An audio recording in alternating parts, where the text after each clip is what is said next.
Advantage আসামৰ নামত এতিয়া আমাৰ থলুৱা মানুহৰ হাতত থকা অসমৰ গাহৰি মাৰ্কেটটো আপোনাৰ থাইলেণ্ডৰ কোম্পানীৰ হাতত তুলি দিব খুজিছে। আমাৰ অসমীয়া মানুহে আপোনালোকে জানে আমাৰ জনজাতীয় মানুহবিলাকে আজি বড়ো, মিচিং, কাৰ্বি আমাৰ যিসকল ট্ৰাইবেল মানুহ সকলোৱে আসলে পৰম্পৰাগতভাৱে আমি গাহৰি পালন কৰোঁ। আনফালে যে আপোনালোকে দেখিছে যে বৰ্তমান সময়ত আসলতে অসমৰ থলুৱা খিলঞ্জীয়া ট্ৰাইবেলক বাদ দিওঁ আমাৰ প্ৰায় লাখ লাখ মানুহে নিজৰ ঘৰত গাহৰি পোহপাল দি নিজৰ পৰিয়ালটো চলাই আছে। এতিয়া সেই লোকসকলক মানে পেটে ভাতে মৰাৰ ব্যৱস্থাপনা হিমন্ত বিশ্ব শৰ্মাই কৰিছে। হিমন্ত বিশ্ব শৰ্মা ডাঙৰীয়া আপুনি অসমৰ মালিক নহয়। আপুনি আমাৰ হাতৰ পৰা আমাৰ গাহৰিৰ বজাৰখন আসলতে কাঢ়ি সেই থাইলেণ্ডৰ কোম্পানীৰ হাতত যে তুলি দিব খুজিছে এই সিদ্ধান্ত আপোনাক ল'বলৈ আছে কোনে অধিকাৰ দিলে? আপোনাক কোনে অধিকাৰ দিলে আসলতে সেই কথাটো আমি সুধিছোঁ। আপোনালোকে জানে যে আমাৰ ঘৰত এতিয়া গাহৰিৰ ফাৰ্ম আছে। আমাৰ থলুৱা লোকসকলে গাহৰি পোহপালন দিয়ে। এতিয়া বৰ্তমান সময়ত আপোনালোকে জানে যে লাখ লাখ পৰিয়াল মই সেই কথাটো কৈছোঁ গাহৰি যিবিলাক আসলে গাহৰি পালক এইটো আসলে গ্ৰাম্য অৰ্থনীতিৰ লগত জড়িত হৈ আছে। গতিকে আমাৰ গ্ৰাম্য অৰ্থনীতিটোক মানে তছনছ কৰি দিব খুজিছে। আজি থাইলেণ্ডৰ কোম্পানীৰ স্বাৰ্থত হিমন্ত বিশ্ব শৰ্মাই এনেকুৱা হঠকাৰী সিদ্ধান্ত লৈছে আৰু এই হঠকাৰী সিদ্ধান্ত আমি কেতিয়াও মানি নলওঁ সেই কথা আমি স্পষ্ট কৰি দিছোঁ। আৰু আপোনালোকে নিশ্চয় গম পাইছে যে অসমৰ গাহৰি পালক সন্থাই ইতিমধ্যে চৰকাৰৰ যি থাইলেণ্ডৰ কোম্পানীক আমাৰ গাহৰি মাৰ্কেট তুলি দিবলৈ যি হঠকাৰী সিদ্ধান্ত লৈছে তাৰ বিৰুদ্ধে প্ৰতিবাদী কাৰ্যসূচী তেওঁলোকে ঘোষণা কৰিছে। তেওঁলোকে প্ৰতিবাদ কৰিম বুলি কৈছে।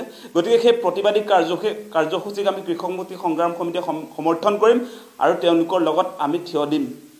আৰু এনেকৈ কোনো কাৰণতে আচলতে আমাৰ থলুৱা মানুহৰ হাতৰ পৰা গাহৰি মাৰ্কেট থাইলেণ্ডৰ কোম্পানীৰ হাতত গোটাই দিব আমি মনে মনে বহি থাকিম সেইটো কেতিয়াও নহয়।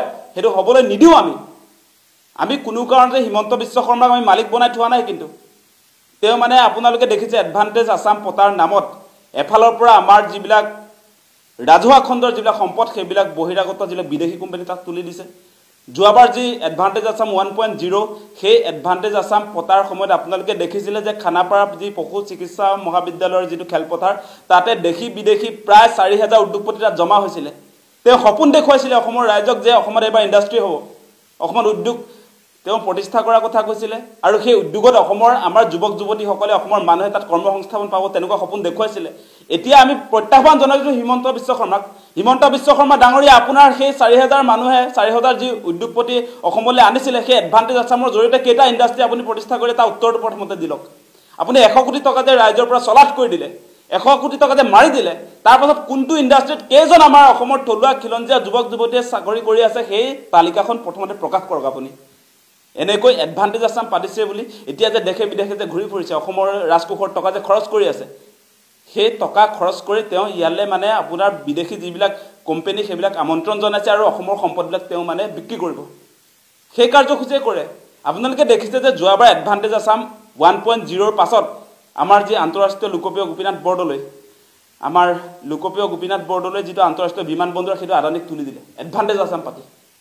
তাৰপাছত আপোনালোকে দেখিছে যে এতিয়া যিবিলাক আমাৰ আসলতে অসমৰ যিবিলাক বিৰল প্ৰজাতিৰ প্ৰাণী সেইবিলাক এফালৰ পৰা আম্বানী চিৰিয়াখানালৈ ৰপ্তানি কৰা হৈছে। এনেকুৱা ঘটনা ঘটিছে আৰু তেওঁলোকে মাজতে আমাৰ কাজিৰঙা ৰাষ্ট্ৰীয় উদ্যানখনো এই আদানী গ্ৰুপকে দিবৰ কাৰণে আম্বানী গ্ৰুপক দিবৰ কাৰণে ব্যক্তিগত খণ্ডক গতাবৰ কাৰণে চক্ৰান্ত কৰি আছিলে।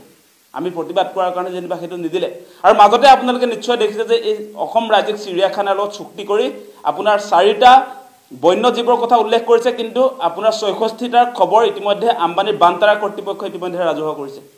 হিমন্ত বিশ্ব শৰ্মাই যেতিয়া আমি কৈছিলোঁ যে চিৰিয়াখানাৰ পৰা কিহৰ কাৰণে কিহৰ ভিত্তিত আচলতে ইয়াৰ পৰা ব্লেক পান্থাৰ আৰু যি এশিঙীয়া গড় দুটা ব্লেক পান্থাৰ দুটা ৰপ্তানি কৰা হৈছে সেই প্ৰশ্ন আমি যেতিয়া সুধিছিলোঁ তেতিয়া তেওঁ কৈছিলে যে আমি আদান প্ৰদানৰ কাৰণে বিনিময়ৰ কাৰণে তেওঁলোকে সেই কাম কৰিছোঁ বুলি কৈছিলে।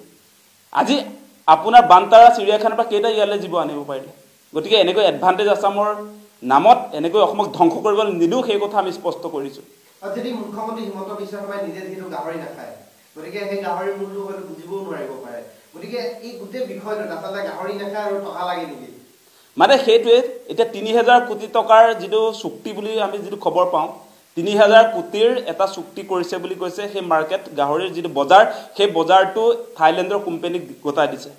মানে তেওঁ আমাৰ যিবিলাক থলুৱা মানুহৰ হাতত যে গাহৰি মাৰ্কেটটো আছে সেই মাৰ্কেটটো আচলতে এই থাইলেণ্ডৰ কোম্পানীৰ হাতত তুলি দিবলৈ যিটো চক্ৰান্ত কৰিছে। এতিয়া আমি হিমন্ত বিশ্ব শৰ্মাক আমি সুধিব খোজোঁ যে থাইলেণ্ডৰ কোম্পানীক যে আপুনি আমাৰ গাহৰি মাৰ্কেটটো যে দিব খুজিছে আপুনি আমাৰ পৰিয়ালবিলাক চলাব নেকি? আজি আমাৰ এই যিবিলাক থলুৱা খিলঞ্জীয়া মানুহ যিবিলাকে গাহৰি এটা দুটা পোহপালন কৰি নিজৰ পৰিয়ালটো যে চলাই আছে, আজি যে ল'ৰা ছোৱালীক যে পঢ়ুৱাই আছে, আজি ছোৱালীজনীৰ বিয়াৰ সময়ত গাহৰি যে বিক্ৰী কৰিছে, সেই সকলো পৰিয়ালৰ দায়িত্ব আপুনি ল'ব নেকি?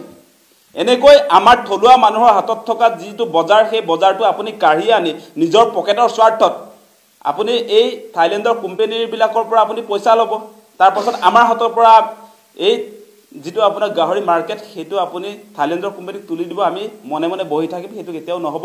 থলুৱা খিলঞ্জীয়াৰ বিৰুদ্ধে যিটো সিদ্ধান্ত লৈছে সেই সিদ্ধান্ত অতি শীঘ্ৰে বাতিল কৰক, নহ'লে ইয়াৰ বিৰুদ্ধে তীব্ৰ গণতান্ত্ৰিক আন্দোলন হ'ব, সেই কথা আমি স্পষ্ট কৰি দিছোঁ।